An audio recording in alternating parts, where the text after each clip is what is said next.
Hi everyone, it is Monday night, so it is Helen's, I used to say Biz Life Success, focus for tonight and for this week in fact, so welcome. I actually didn't do a video last week because it was my birthday and I went out to dinner with family and took the night off, but here I am back again. Hello, oh Kerry, I can see your little picture there, lovely to see you.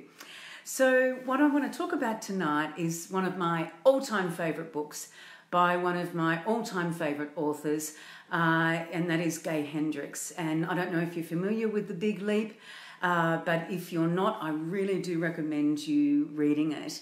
And I thought I'd just do something a little bit different tonight and actually just do a brief review. It's not really a formal critique in terms of what I liked and didn't like about it, but what are some of the main concepts that it talks about, that Gay talks about.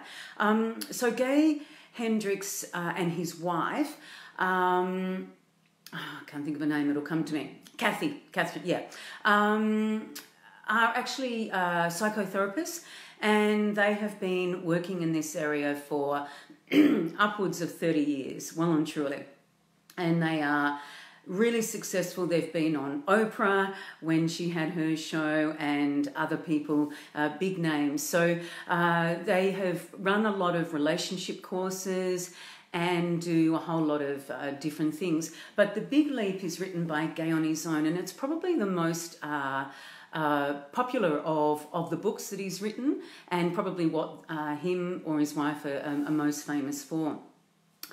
So what does the Big Leap mean? The Big Leap refers to us up-leveling our lives in all different areas of our life to go from, and there's the picture of the front cover of a goldfish jumping from a small goldfish bowl to a much larger one.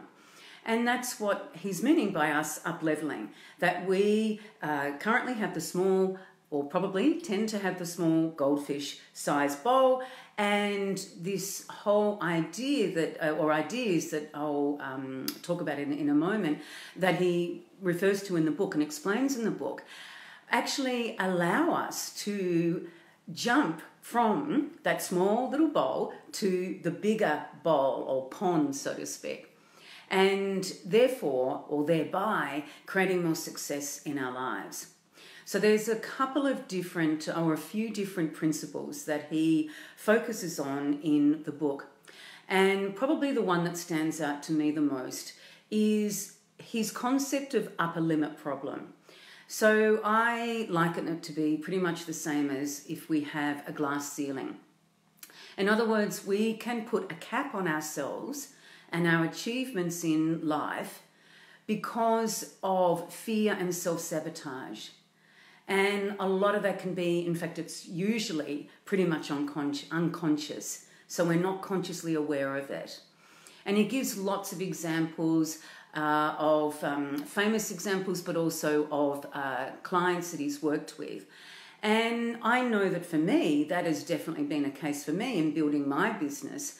I definitely have had an upper limit problem with the idea of exposing myself, and even that sounds negative, of promoting myself to, potentially a huge audience, and that fear of being judged, of not being perfect, because I've got a background in perfectionism, and limiting myself as a result. So in a way, I have I did hit that glass ceiling, and I've had to really focus on changing that and working at an unconscious level by having different modalities, and in fact I've now certified in a number of them as well, particularly hypnotherapy and NLP and EFT.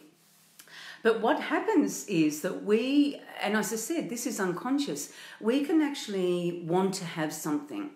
Absolutely. I wanted to have a successful business, quite a while ago. Consciously, that's what I wanted.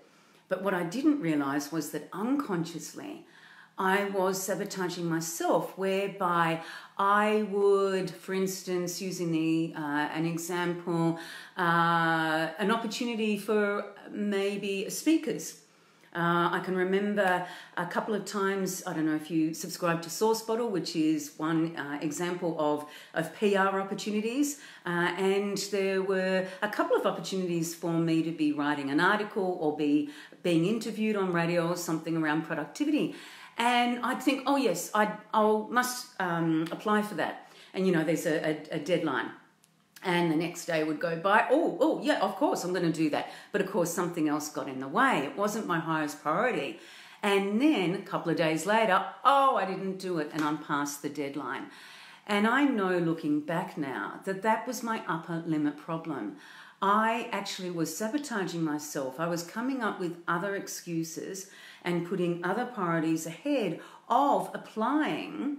And I think because of those things that I was just talking about, the fear of putting myself out there, of being judged, and a fear of, and this, I've talked about this before and you may be familiar with this, there's a fear of success as well as fear of failure quite often. Certainly that was the case for me. I'm not saying it's for everybody.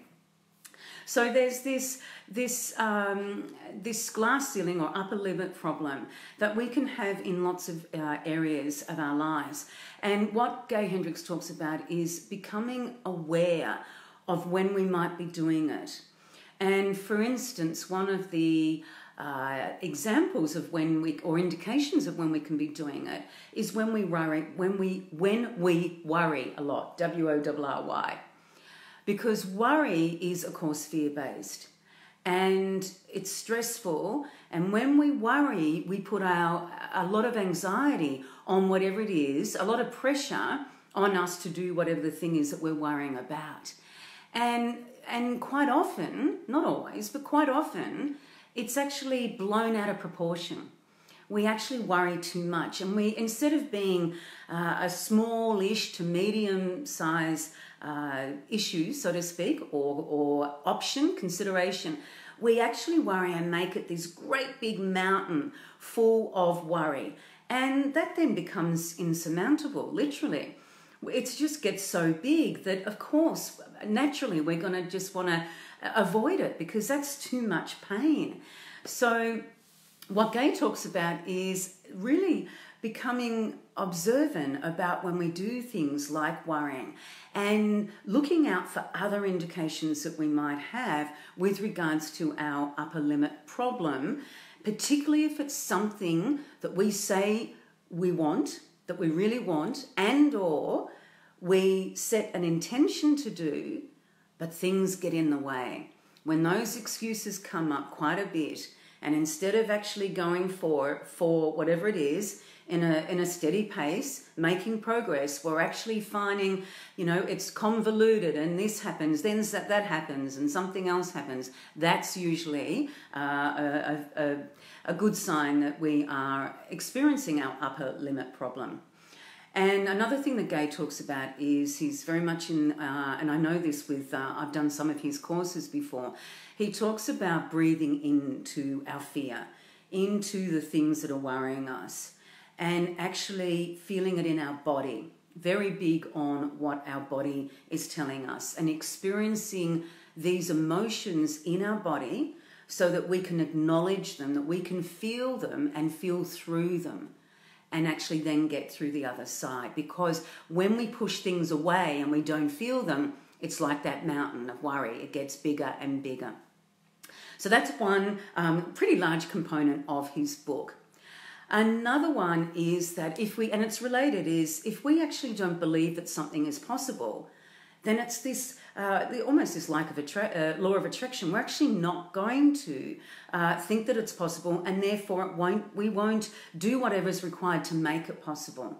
So it's our level of belief as well. So if I don't think that I can do Facebook Lives, for instance, and I excuse me, whatever I do doesn't actually allow me or enable me, assist me to actually do Facebook Lives. If I think, no, that's just not possible, and I have such a belief around that, then of course, lo and behold, I'm not going to be able to do it. I'm not going to do it. I'm not going to break through and challenge those beliefs. And that's again where we have the upper limit problem, and we're minimizing our lives and what it is we're wanting to achieve. And also what Gay talks about is being in our zone of genius as much as we can. So I know, talking with a whole lot of people in business, different things I go to online, you're probably familiar with that phrase, zone of genius. And I don't know whether Gay was the first person who coined that phrase, but I absolutely really love it, and I like how he has explained it. So what he talks about, and this particularly relates to our work and our businesses, well, for us in business, women in business for our businesses, is that there are 4 zones of skill level and knowledge. The first one is incompetence, and obviously that means there's something, whatever we think of that we're not competent in. If we're incompetent, it's probably best we don't do it and we get somebody else to do it. And that makes sense. Then the next level is that we are competent. Means we can do something, but maybe we're okay at it. We're not exceptional. And yes, obviously at the moment, if you're building your business, maybe there are things that you need to do, even though you're competent and not in your zone of genius, for instance. And that might be dependent on your ability to outsource, what funds you've got, what other capacity you've got. So competent is okay, but it's probably, again, either not done or done by somebody else in terms of outsourcing.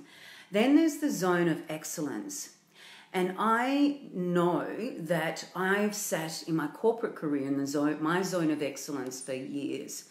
I was good at project management, good at quality improvement was my particular niche or skill area. And I was good at it, but it didn't fulfill me.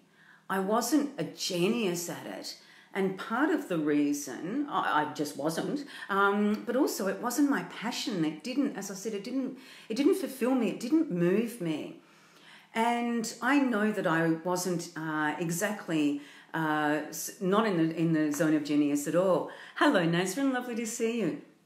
So that's where I sat for all those years. And yes, I did it. I did okay. I did more than okay. I was more than competent.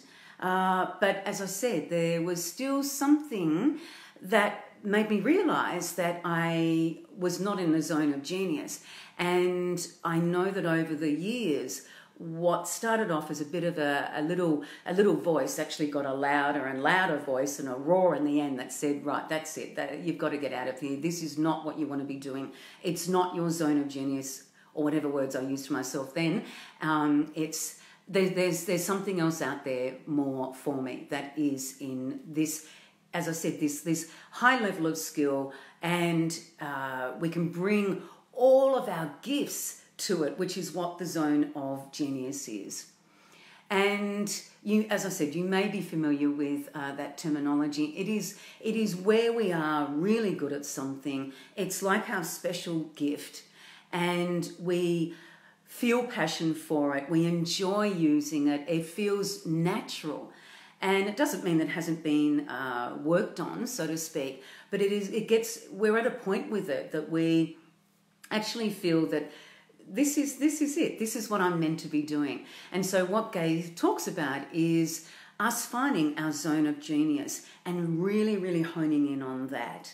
So for us in business, I see zone of genius as being, what are the things that you do in your business that are moving you, that you're really good at, that you find the most benefit from doing, and in fact our clients find the most benefit, and focusing on that as much as possible, and then actually looking at working on the business and looking at that in terms of delegating, outsourcing, maybe eliminating or minimizing and that sort of thing. And that's a whole other conversation, but creating systems that we can automate, for instance, and that sort of thing. And Kerry, I'm reminded that's your zone of genius.